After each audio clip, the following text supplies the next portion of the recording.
अल्लाहुम्मा सल्लि अला मुहम्मदिन व अला आलि मुहम्मद कमा सल्लैता अला इब्राहीम व अला आलि इब्राहीम इन्नका हमीदुम मजीद।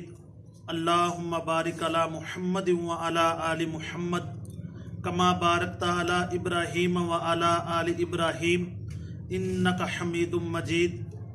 क़ाल नबी सल्लल्लाहु अलैहि वसल्लम अल मर्उ माअ मन अहब्बा वक़ाल नबी सल्लल्लाहु अलैहि वसल्लम अल मुस्लिमु मन सलिमल मुस्लिमूना मिन लिसानिही व यदिही औ कमा क़ाल अलैहि सलातु वस्सलाम। मेरे मोहतरम भाइयों और दोस्तों, आक़ाए नामदार जनाब रसूलुल्लाह सल्लल्लाहु अलैहि वसल्लम ने हम तमाम इंसानों की हर मोड़ पर इस्लाह फरमाई है और हम तमाम इंसानों को हुजूर सल्लल्लाहु अलैहि वसल्लम जीने का सही सलीका, सही अंदाज बतला कर गए हैं। अब अल्लाह के नबी ने फरमाया कि मुसलमान तो वही है जिसके हाथ और जुबान से दूसरे मुसलमान महफूज रह सके। यकीन जानिए, आज हम में इबादत की कोई कमी नहीं होती। 5 वक्त की नमाज अदा करते हैं, जिक्र करते हैं, तस्बीहात पढ़ते हैं, नवाफिल को अदा करते हैं, कुरान पाक की बकसरत तिलावत करते हैं। सारे ही दीन के अमाल हो रहे हैं, लेकिन उसके बावजूद भी जो असल ईमान वाली रूह और जो असल मुसलमानियत वाली जिंदगी है वो हमें नहीं आ रही। तो मालूम होता है कि हमारे अंदर कहीं ना कहीं खराबी जरूर है। किसी जगह पर हमारे हाथ इस्तेमाल हो रहे हैं, किसी जगह पर हमारी जुबान इस्तेमाल हो रही है, किसी जगह पर हम हाथों के जरिए से किसी को तकलीफ पहुंचा रहे हैं, किसी जगह पर हम अपनी जुबान के जरिए से दूसरों को तकलीफ पहुंचा रहे हैं।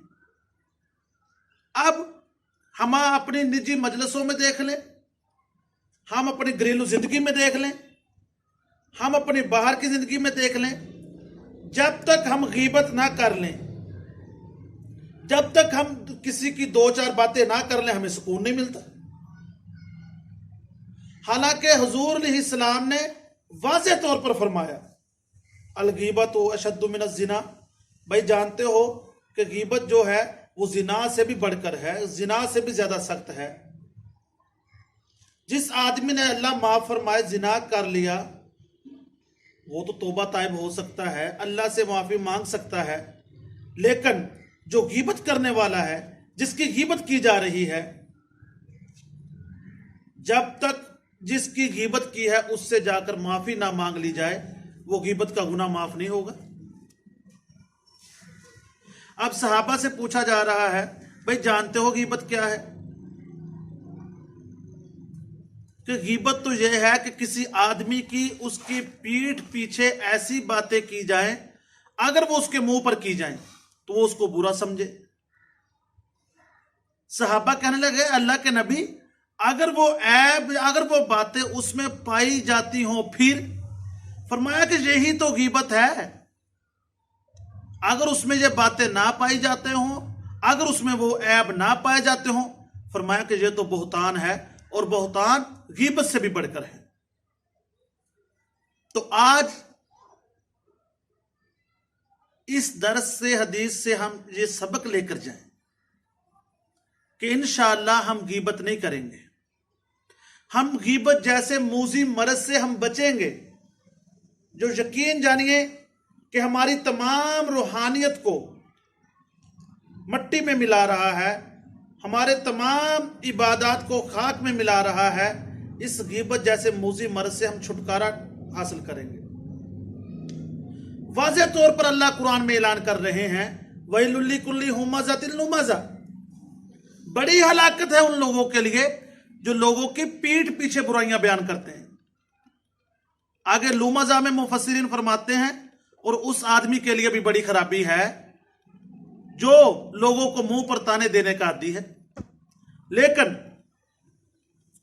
हम मुंह पर भी ताने दे रहे हैं, गीबतें भी कर रहे हैं, और फिर हम कहें कि हम मुसलमान हैं, और फिर हम समझें कि हम सीधे जन्नत में जाएंगे, बगैर हिसाब के हम जन्नत में जाएंगे, फिर हम समझें कि हमारी पूछ नहीं होगी, और ये तमाम हम करतूत करके अगले की इज्जत को तार तार करके, अगले की इज्जत नफ्स को मजरू करके हम ये समझें कि हमें कोई पूछने वाला नहीं है, तो हमसे बड़ा फिर बेवकूफ कोई नहीं। भाइयों, इज्जत नफ्स अगर कोई गटर का कीड़ा भी है वो भी रखता है, उसकी भी इज्जत है। हम तो फिर अशरफुल मखलूकात में से हैं, हम इंसान हैं, हम किसी की इज्जत को जरा सी भी देर नहीं लगाते, उसको तार तार करके रख देते हैं। ये नहीं समझते कि उसको कितनी तकलीफ होगी, उसके दिल पे क्या गुजरेगी। वो भी हमारा मुसलमान है, वो भी हमारा भाई है, उसकी हम ताजीम करनी चाहिए, उसकी हमें रिस्पेक्ट करनी चाहिए। लेकिन हम ना निजी महफिलों में देखते हैं, ना हम अपनी मजालस में देखते हैं, ना हम अपने दफातर में देखते हैं, ना हम अपनी घरेलू जिंदगी में देखते हैं। हम जरा सी देर में उसकी इज्जत का जनाजा निकाल कर रख देते हैं और फिर इसको इंजॉय करते हैं। देख उसकी फिर मैंने कैसे मट्टी पलीत की। तो दुआ फरमाए अल्लाह हम सबको अमल की तौफीक अता फरमाए।